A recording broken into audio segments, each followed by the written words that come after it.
حکایات رومی حکایت نمبر 5 زہر قاتل مشورہ۔ ایک دفعہ حضرت موسیٰ علیہ السلام نے فرعون سے کہا، اے فرعون، تو اسلام قبول کر لے، اس کے عوض تیری آخرت تو بہتر ہو جائے گی، مگر دنیا میں بھی تجھے 4 نعمتوں سے نوازا جائے گا۔ تو علل اعلان اس بات کا اقرار کر لے کہ اللہ تعالیٰ کے سوا کوئی خدا نہیں، وہ بلندی پر افلاک اور ستاروں کا پستی میں، جن و انس، شیاطین اور جانوروں کا پیدا کرنے والا ہے، پہاڑوں، دریاؤں، جنگلوں اور بیابانوں کا بھی خالق و مالک ہے۔ اس کی سلطنت غیر محدود ہے اور وہ بے نظیر و بے مثال ہے۔ وہ ہر شخص، ہر مکان کا نگہبان ہے، عالم میں ہر جاندار کو رزق دینے والا ہے، آسمانوں اور زمینوں کا محافظ ہے، نباتات میں پھول پیدا کرنے والا اور بندوں کے دلوں کی باتوں کو جاننے والا، سرکشوں پر حاکم اور ان کی سرکوبی کرنے والا ہے۔ فرعون نے کہا، وہ 4 چیزیں کون سی ہیں؟ آپ علیہ السلام مجھے بتلائیں، شاید ان عمدہ نعمتوں کے سبب میرے کفر کا شکنجہ ڈھیلا ہو جائے اور میرے اسلام لانے سے سینکڑوں کے کفر کا قفل ٹوٹ جائے اور وہ مشرف با اسلام ہو جائیں۔ اے موسیٰ علیہ السلام، جلد ان نعمتوں کے متعلق بیان کرو، ممکن ہے میری ہدایت کا دروازہ کھل جائے۔ حضرت موسیٰ علیہ السلام نے حکم الہی سے فرمایا، اگر تو اسلام قبول کر لے تو پہلی نعمت تجھے یہ ملے گی کہ تو ہمیشہ تندرست رہے گا اور کبھی بھی بیمار نہیں ہوگا۔ اپنے خانہ تن میں تعلق خداوندی کا ایسا خزانہ دیکھے گا جس کو حاصل کرنے کے لیے تو اپنی تمام خواہشات نفسانیہ کو مرضیات الہی کے تابع کرنے کے لیے مجاہدات میں جان تک دینے کو تیار ہو جائے گا۔ اس سے جو دولت تمہیں ملے گی وہ رشک ہفتے اقلیم ہوگی۔ خواہشات کے ابر کو پھاڑنے کے بعد محتاط حقیقی کا نور تابہ مست کر دیتا ہے۔ اے فرعون، جس طرح ایک کیڑے کو ہرا پتا اپنے اندر مشغول کر کے انگور سے محروم کرتا ہے، اسی طرح یہ دنیا حقیر تجھے اپنے اندر مشغول کر کے مولائے حقیقی سے محروم کیے ہوئے ہے اور تو کیڑے کی طرح لذائذ جسمانیہ میں مصروف ہے۔ تیسری نعمت تجھے یہ عطا ہوگی کہ ابھی تو ایک ملک کا بادشاہ ہے۔ اسلام لانے کے بعد تجھے 2 ملک عطا ہوں گے۔ یہ ملک تجھے اللہ تعالیٰ سے بغاوت کرنے کی حالت میں ملا ہے، اطاعت کی حالت میں کیا کچھ عطا ہوگا۔ جس کے فضل نے تجھے تیرے ظلم کی حالت میں اس قدر دیا ہے تو اس کی عنایت وفا کی حالت میں کس درجہ تک ہوگی۔ اور چوتھی نعمت یہ ملے گی کہ تو ہمیشہ جوان رہے گا اور تیرے بال بھی کالے رہیں گے۔ یہ بات سن کر فرعون کا دل بہت متاثر ہوا۔ اس نے حضرت موسیٰ علیہ السلام سے کہا، اچھا، میں اپنی اہلیہ سے مشورہ کر لوں۔ اس کے بعد وہ گھر گیا اور حضرت آسیہ رضی اللہ تعالیٰ عنہ سے اس معاملے میں گفتگو کی۔ حضرت آسیہ کا جواب مولانا روم نے بڑے پیارے انداز میں بیان فرمایا۔ فرعون نے اپنی بیوی آسیہ رضی اللہ تعالیٰ عنہ سے جب یہ ماجرا بیان کیا تو انہوں نے کہا، ارے اس وعدے پر جان قربان کر دے، کھیتی تیار ہے اور نہایت مفید ہے، اب تک جو وقت گزرا ہے سب بے فائدہ گزرا ہے۔ یہ کہہ کر وہ زار و قطار رونے لگیں۔ پھر انہوں نے کہا، تجھے مبارک ہو، آفتاب تیرا تاج ہو گیا۔ حضرت موسیٰ علیہ السلام نے تیری برائیوں کی پردہ پوشی کی اور تجھے دولت باطنی دینا چاہتے ہیں۔ گنجے کا عیب تو معمولی ٹوپی چھپا سکتی ہے، مگر تیرے ایوب تو حق تعالیٰ کی رحمت چھپانا چاہتی ہے۔ میری تو رائے یہ ہے کہ تجھے کسی سے مشورہ کرنے کی ضرورت ہی نہیں تھی، تجھے تو اسی مجلس میں فوراً اس دعوت حق کو خوشی خوشی قبول کر لینا چاہیے تھا۔ حضرت موسیٰ علیہ السلام نے جو دعوت تمہیں دی ہے کوئی ایسی ویسی بات تو نہ تھی جس میں تو مشورہ ڈھونڈتا پھر رہا ہے۔ یہ تو ایسی بات تھی کہ سورج جیسی رفیع المرتب مخلوق کے کان میں پڑتی تو سر کے بل اس کو قبول کرنے کے لیے آسمان سے زمین پر آ جاتا۔ اے فرعون، یہ عنایت تجھ پر خدا کی ایسی ہے جیسے ابلیس پر رحمت ہونے لگے۔ یہ حق تعالیٰ کا معمولی کرم نہیں کہ تجھ جیسے سرکش اور ظالم کو یاد فرما رہے ہیں۔ ارے مجھے تو یہ تعجب ہے کہ اس کے کرم کو دیکھ کر خوشی سے تیرا پتا کیوں نہیں پھٹ گیا اور وہ برقرار کیسے رہا۔ اگر تیرا پتا خوشی سے پھٹ جاتا تو دونوں جہان سے تجھے حصہ مل جاتا، دنیا میں نیک نامی اور آخرت میں نجات ہوتی۔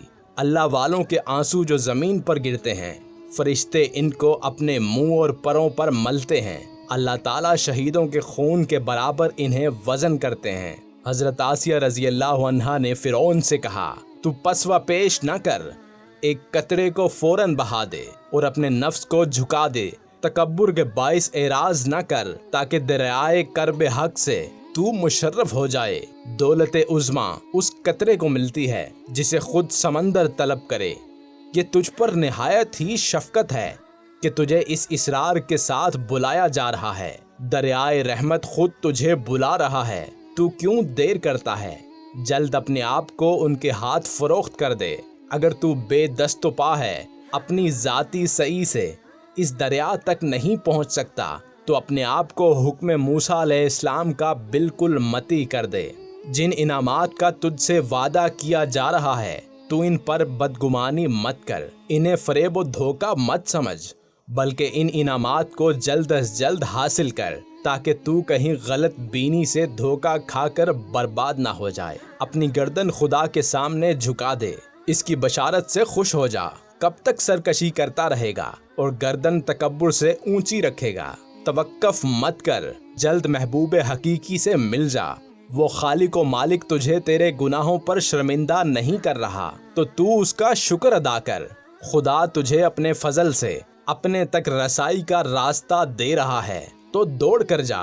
دیکھ تو صحیح اے فرعون، اس قدر تیرے کفر عظیم کے باوجود اس کا اکرام تجھے کیوں کر قبول کر رہا ہے؟ کیا یہ انعام اور عطائے شاہی قابل قدر نہیں؟ ایسا عجیب بازار کس کے ہاتھ لگتا ہے کہ ایک گل کے عوض گلزار ملتا ہو اور ایک دانے کے عوض 100 درخت ملتے ہوں؟ اس سوز و گداز کے ساتھ حضرت آسیہ رحمت اللہ عنہا، حضرت آسیہ رضی اللہ عنہا نے رغبت دلائی کہ جلد از جلد وہ رجوع الہی کرے۔ فرعون نے وہی الفاظ پھر سے دہرائے، اچھا ہم اپنے وزیر حامان سے بھی مشورہ کر لیں۔ حضرت آسیہ رضی اللہ عنہا نے کہا، اس سے بیان نہ کر، وہ اس کا اہل نہیں۔ بھلا اندھی بڑھیا بادشاہی کی قدر کیا جانے؟ نااہل کے وزیر بھی نااہل ہوتے ہیں۔ ہر شخص اپنے ہم جنس سے ہی مشورہ لینا پسند کرتا ہے۔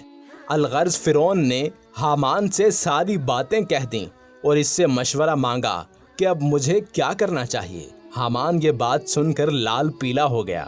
غم و غصے میں آ کر اس نے اپنا گریباں چاک کر ڈالا، شور مچانا اور رونا دھونا شروع کر دیا، اپنی دستار کو زمین میں پٹخ دیا اور کہا، ہائے، حضور کی شان میں موسیٰ نے ایسی گستاخی کی۔ نعوذ باللہ، آپ کی شان تو یہ ہے کہ تمام کائنات آپ کی مسخر ہے، مشرق سے مغرب تک سب آپ کے پاس خراج لاتے ہیں اور سلاطین آپ کے آستانہ کی خاک بخوشی چومتے ہیں۔ انہوں نے آپ کی سخت توہین کی ہے۔ آپ تو خود پوری دنیا کے لیے مسجود اور معبود بنے ہیں، آپ ان کی بات مان کر ایک ادنا غلام بننا چاہتے ہیں۔ اگر حضور آپ کو اسلام کی دعوت قبول ہی کرنا ہے تو مجھے پہلے ہی مار ڈالیے تاکہ کم از کم میں آپ کی یہ توہین اپنی آنکھوں سے نہ دیکھ سکوں۔ آپ میری گردن فوراً مار دیں، میں اس منظر کو دیکھنے کی تاب نہیں رکھتا کہ آسمان زمین بن جائے اور خدا بندہ بن جائے، ہمارے غلام ہمارے آقا بن جائیں۔ مولانا روم یہاں اس حامان کی بے ایمانی کو مخاطب ہو کر سخت ناراضگی کا اظہار کرتے ہیں۔ اے حامان مردود، کتنی ایسی حکومتیں جو مشرق تا مغرب پھیلی ہوئی تھیں، مگر خدا کے قہر سے آج ان کا نام و نشان نہیں رہا۔ جو زہر قاتل مشورہ حامان نے دیا، اس کے بارے میں مولانا اظہار کرتے ہیں، یہ تکبر جو حامان میں تھا زہر قاتل تھا، اور اسی زہر آلود شراب سے حامان بدمست ہو کر احمق ہو گیا تھا، اور اس ملعون کے مشورے سے فرعون نے قبول حق سے انکار کر کے خود کو دائمی رسوائی اور عذاب کے حوالے کر دیا۔ جب فرعون حامان کے بہکاوے میں آ گیا اور حضرت موسیٰ علیہ السلام کے دستے مبارک پر دعوت حق کو قبول کرنے سے انکار کر دیا تو حضرت موسیٰ علیہ السلام نے فرمایا میں نے تو بہت سخاوت اور عنایت کی تھی، مگر صد افسوس یہ گوہر نایاب تیرے مقدر میں نہ تھے۔ درس حیات: جاہل، احمق اور بد کردار سے اچھے مشورے کی توقع ہرگز نہ رکھو۔ اگر عورت بھی صاحب کردار ہے تو اس سے مشورہ کر لو، وہ تمہیں اچھا مشورہ دے گی۔ بے وقوف کی صحبت سے تنہائی بہتر ہے، لیکن تنہائی سے بہتر ہے کہ اچھے لوگوں کی تلاش جاری رکھو، یقیناً تم ان تک پہنچ جاؤ گے۔ مزید اس طرح کی ویڈیوز دیکھنے کے لیے ہمارے چینل کو سبسکرائب کریں، بیل آئیکن کو پریس کریں اور اپنی محبت کا ثبوت دیں۔